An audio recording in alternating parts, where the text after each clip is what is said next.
श्री शिवाय नमस्तुभ्यम। हर हर महादेव। दोस्तों, आप सभी लोग जानते हैं कि 9 फरवरी 2025 यानी रविवार को पड़ रही है माघ महीने की प्रदोष तिथि। और दोस्तों, ये वो तिथि है जो माघ महीने में पड़ने वाली सबसे बड़ी तिथि है, क्योंकि यह रविवार के दिन पड़ रही है और इसका बहुत ही बड़ा और विशेष महत्व होता है। पूज्य गुरु जी ने कहा है कि अगर कभी भी मौका लग जाए और माघ महीने का प्रदोष व्रत रविवार को पड़ जाए तो आप लोगों को 11 चावल के दाने का उपाय तो अवश्य ही करना चाहिए। इन दोनों का संयोग बहुत ही कम आता है।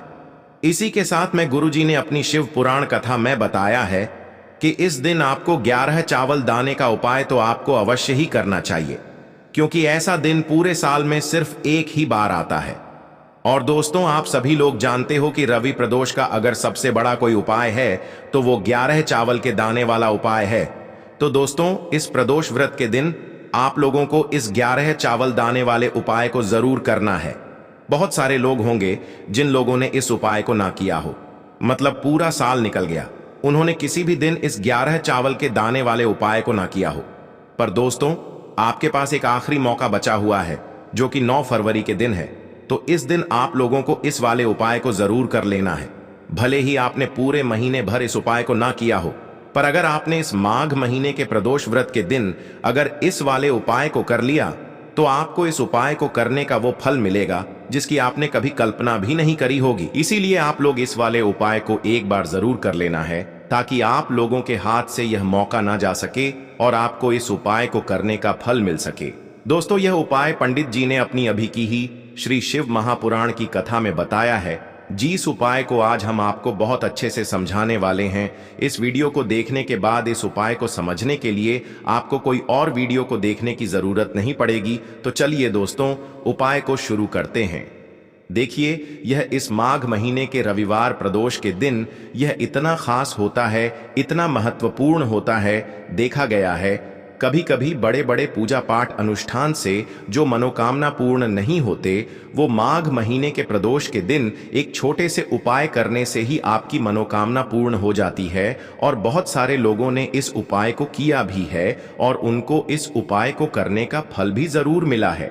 अगर आप लोग भी इस उपाय को करना चाहते हैं तो आप इस उपाय को पहले अच्छे से समझ लेना, सुन लेना, उसके बाद करना। आपको इस उपाय का फल जरूर मिलेगा।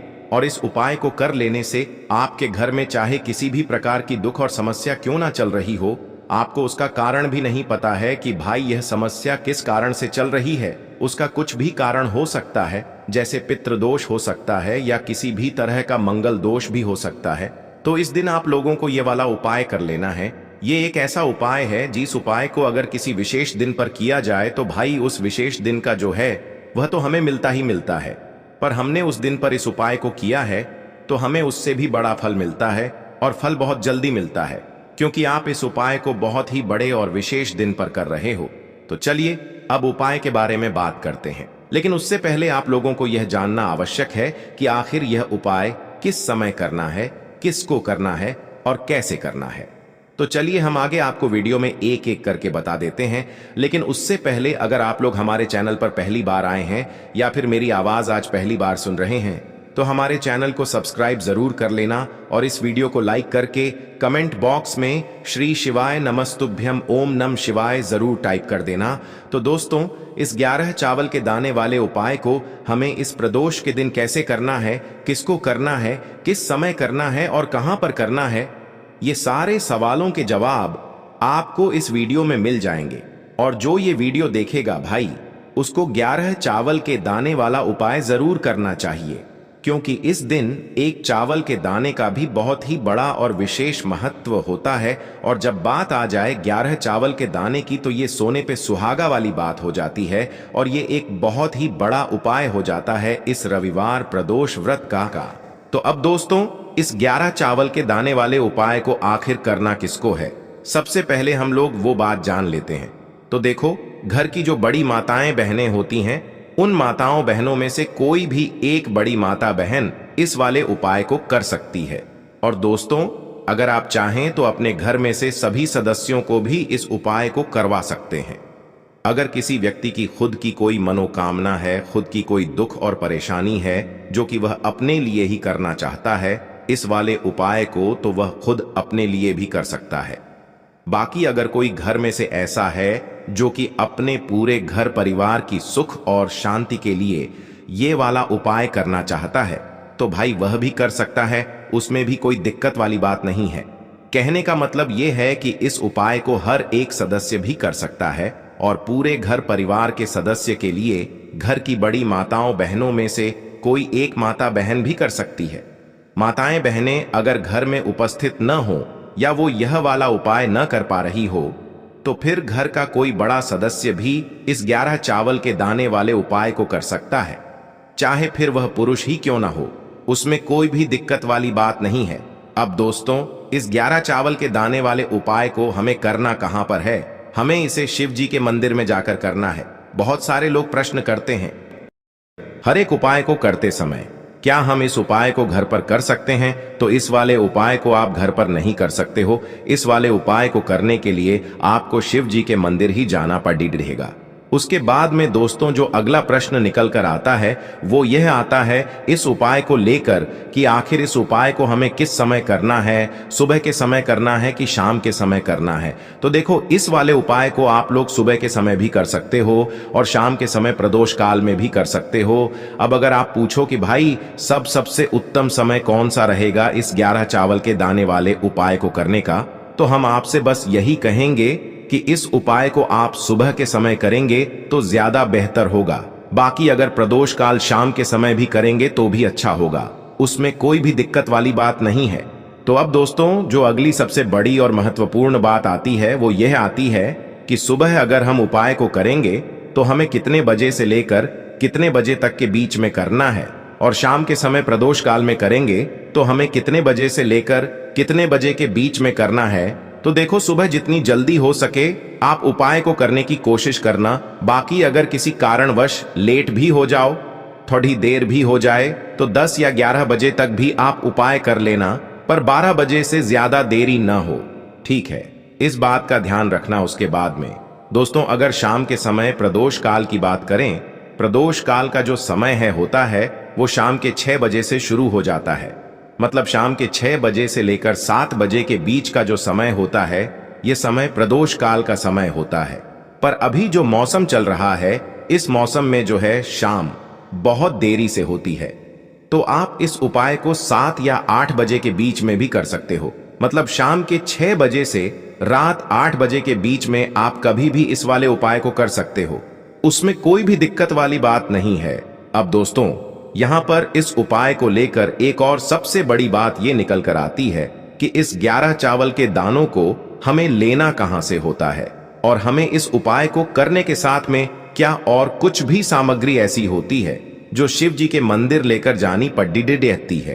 तो देखो यहां पर हम आपको बता दें, सबसे पहले आप लोग ये जान लो कि यह जो 11 चावल के दाने वाला उपाय है, सिर्फ और सिर्फ आप उपाय की सामग्री लेकर कभी भी शिव जी के मंदिर मत जाना, क्योंकि हमें भगवान के सामने यह नहीं दर्शाना है कि अगर हम भगवान शिव जी के मंदिर आए हैं तो अपने फायदे के लिए आए हैं। तो इसलिए जो भी पूजन सामग्री है उपाय सामग्री है, 11 चावल के दाने, इसके साथ में आपको पूजन सामग्री भी जरूर लेकर जाना है।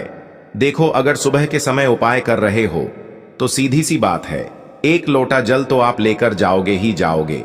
वही 1 लोटा जल अगर मिट्टी का जल हो तो बहुत अच्छा रहेगा। मिट्टी का जल कैसे बनाया जाता है इसके लिए हमने पहले से बहुत सारी वीडियोस बना दी है।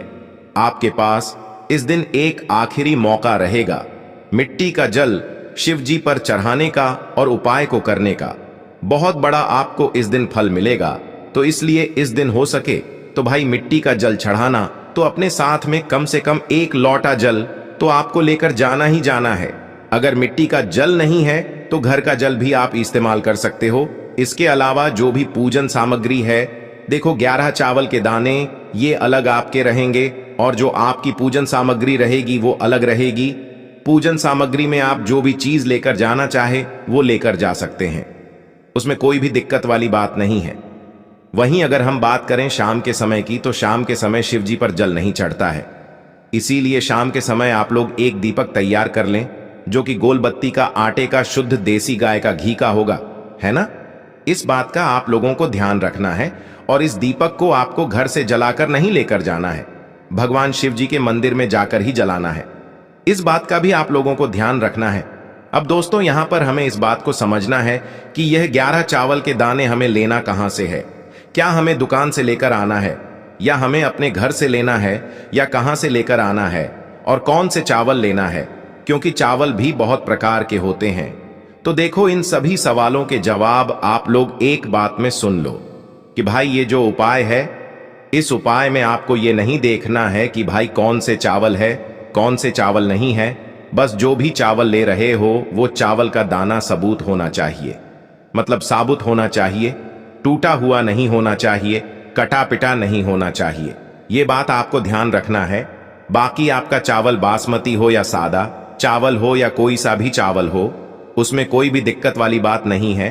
तो सीधी सी बात है कि आपके घर के रसोई घर में जहां पर आप भोजन बनाते हो, वहां पर जो भी चावल आपके उपस्थित हो, उन चावलों में से अपनी एक कटोरी भर लेना या एक मुट्ठी चावल अलग से निकाल कर रख लेना, क्योंकि हम 11 चावल ही यहाँ पर इस उपाय में लेने वाले हैं। तो हमें यह चावल के दाने गिनकर निकालने पर डरेंगे। इस बात का आप लोगों को ध्यान रखना है। तो अपने उस चावल की कटोरी में से या चावल में से 11 ऐसे चावल के दाने आप लोग निकाल लो जो कि टूटे हुए ना हो, कटे पिटे ना हो, जिनमें कोई दाग ना लगा हुआ हो, है ना? अच्छे साबुत चावल के दाने 11 दाने आप लोग निकाल कर रख लो और इन्हें किसी भी एक कागज की पुड़िया में या किसी एक छोटी सी कटोरी में आप लोग रख लो, ताकि यह सुरक्षित रहे। आपके एक भी चावल का दाना इधर उधर ना हो और आपका उपाय भी पूरा अच्छे से हो जाए। तो भाई, जैसे ही आपका उपाय की जो सामग्री है, 11 चावल के दाने ये तैयार हो जाते हैं, उसके बाद मैं आपको जो भी अपनी पूजन सामग्री है, सुबह के समय कर रहे हो तो 1 लोटा जल या पूजन सामग्री जो लेकर जाना चाहो उसकी भी तैयारी कर लेना। और शाम के समय जा रहे हो तो भाई अपना जो दीपक है उसे तैयार कर लेना, ठीक है? और उपाय को करते समय शुद्धता का विशेष रूप से ध्यान रखना, ठीक है? सुबह सुबह स्नान करने के बाद ही उपाय को करने की आप लोग तैयारी करना। उसके बाद अगर शाम के समय की बात करें तो शाम के समय आपको स्नान करने की जरूरत नहीं है, पर शुद्धता का ध्यान रखना है। आपको स्नान तो नहीं करेंगे, आप हाथ मुंह धोकर भी इस वाले उपाय को शाम के समय प्रदोष काल में कर सकते हैं। इसमें कोई दिक्कत वाली बात नहीं है। तो आप अपने उपाय की पूरी सामग्री तैयार करके आपके पास ही में जो आपका शिव मंदिर हो वहां पर पहुंच जाइए। सबसे पहले शिव मंदिर में जाकर आप लोगों को उपाय नहीं करना है, पहले भगवान के दर्शन करना है, भगवान से आशीर्वाद प्राप्त करना है, फिर शिव जी की शिवलिंग के पास में आना है। शिवलिंग के पास में आने के बाद आप जो पूजन सामग्री लेकर आए हुए हैं, जैसे कि सुबह गए हुए होंगे तो 1 लोटा जल और जो भी पूजन सामग्री लेकर आए हैं, आप उनसे भगवान शिव जी की पूजन कीजिए। सबसे पहले तो 1 लोटा जल ही चढ़ेगा, उसके बाद में आपकी पूजन सामग्री चढ़ेगी। उसके बाद में अगर दोस्तों शाम के समय अगर आप इस उपाय को कर रहे हो तो अपने साथ में कम से कम एक जो दीपक है गोल बाती का जो आप अपने साथ में लेकर गए हो, उस दीपक को मंदिर में जाकर अपनी माचिस से जलाना है और उस दीपक को शिवलिंग के पास में रखना है, ठीक है? इस दीपक को रखने के बाद ही आप लोगों को अपना ये वाला उपाय शुरू करना है। और दीपक को ज्यादा पास में मत रखना, वैसे भी गर्मी पड़ रही है, भगवान शिव जी को आंच नहीं लगनी चाहिए, है ना? तो भाई, जैसे ही आपकी पूजा अर्चना हो जाती है, आप भगवान शिव जी को प्रसन्न कर लेते हैं। उसके बाद में शिवलिंग के पास ही में आप कहीं पर बैठ जाइए, सामने या आसपास जिस जगह पर आपको बैठना हो वहां पर बैठ जाइए और अपने वह 11 चावल के दाने अपने सामने निकाल कर रख लीजिए, क्योंकि अब यहाँ पर उपाय को यहाँ पर करने की आपको तैयारी करना है। और इस तरीके से जब आप उपाय करेंगे, पूजन सामग्री करने के बाद, पूजन अर्चना करने के बाद, तो आपको उपाय का फल बहुत जल्दी और बहुत बढ़ा होकर मिलेगा। तो अपने 11 चावल के दाने अपने सामने निकाल कर रख लेना। और यह जो उपाय है यह आपकी सीधे हाथ की हथेली से होगा, इसलिए इस बात का भी विशेष रूप से ध्यान रखना है।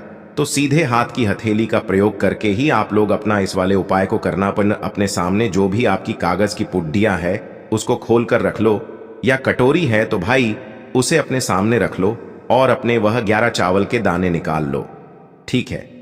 उसके बाद में दोस्तों अब आपको क्या करना है कि शिवलिंग आपके सामने होगी, तो आपने वह 11 चावल के दाने एक एक करके आपको शिव जी के शिवलिंग के ऊपर चढ़ाना है। कहां पर चढ़ाना है? शिवलिंग के ऊपर चढ़ाना है, और कहीं पर भी नहीं चढ़ाना है।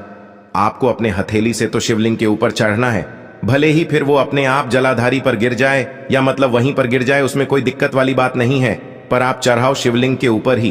तो आपको क्या करना है, अपना पहला चावल का दाना उठाना है, श्री शिवाय नमस्तुभ्यम बोलना है और शिवलिंग पर चढ़ा देना है। इसी तरीके से दूसरा चावल का दाना उठा है, शिवलिंग पर चढ़ाना है और मंत्र बोल देना है। और फिर तीसरा चावल का दाना उठाना है, श्री शिवाय नमस्तुभ्यम बोलना है और चढ़ा देना है। इसी प्रकार से आपको पूरे 11 चावल के दाने एक एक करके शिव जी के शिवलिंग के ऊपर चढ़ाना है और भगवान से प्रार्थना करते जाना है। मतलब प्रार्थना तो आपको आखिरी में करना है, पर हर एक चावल के दाने को चढ़ाते समय श्री शिवाय नमस्तुभ्यम जरूर बोलना है। उसके बाद ही में यह चावल का दाना शिवलिंग के ऊपर आपको चढ़ाना है। जैसे ही आपके 11 चावल के दाने शिवलिंग के ऊपर चढ़ जाते हैं, तो भाई उसके बाद में आपको क्या करना है, भगवान से अपनी मनोकामना बोलना है। मनोकामना भी कब बोलना है? जब आपका 11 चावल का दाना आपके सीधे हाथ की हथेली में हो और आप उसे चढ़ाने के लिए जा रहे हो। श्री शिवाय नमस्तुभ्यम बोलकर उस आखिरी चावल के दाने को शिवलिंग के ऊपर चढ़ा देना और भगवान से फिर अपनी वह मनोकामना बोल देना, जिस मनोकामना के लिए आप लोग अपना यह वाला उपाय कर रहे हो, जिस भी दुख और परेशानी के लिए आप लोग अपना यह वाला उपाय कर रहे हो। उसके बाद में जैसे ही आप अपनी मनोकामना बोल देते हो, आपका यह वाला उपाय पूरा हो जाता है। पर दोस्तों, उपाय को करने के बाद आप लोगों को 2 मिनट भगवान शिव जी के मंत्र का जाप जरूर करना है, और मंत्र का जाप करने के बाद भगवान से एक और बार प्रार्थना करना है अपनी मनोकामना के लिए या अपनी जो भी दुख और परेशानी है उसके लिए। इसके बाद में आप लोग भगवान को देखकर, भगवान से प्रार्थना करके, उनसे आशीर्वाद लेकर वहां से उठ सकते हैं और अपने घर पर जा सकते हैं। बस दोस्तों, यहां पर यह वाला उपाय पूरा हो जाता है। इस तरीके से जो भी व्यक्ति छोटी छोटी चीजों का ध्यान रखते हुए इस 11 चावल के दाने वाले उपाय को करेगा, निश्चित सी बात है उसे उसकी मनोकामना जल्द ही पूर्ण होगी और जो भी दुख और परेशानी है वो भी बहुत ही जल्दी दूर होंगे। और दोस्तों, अगर आपको हमारी ये वीडियो पसंद आई हो तो हमारे इस वीडियो को लाइक और चैनल को सब्सक्राइब जरूर करें। हर हर महादेव।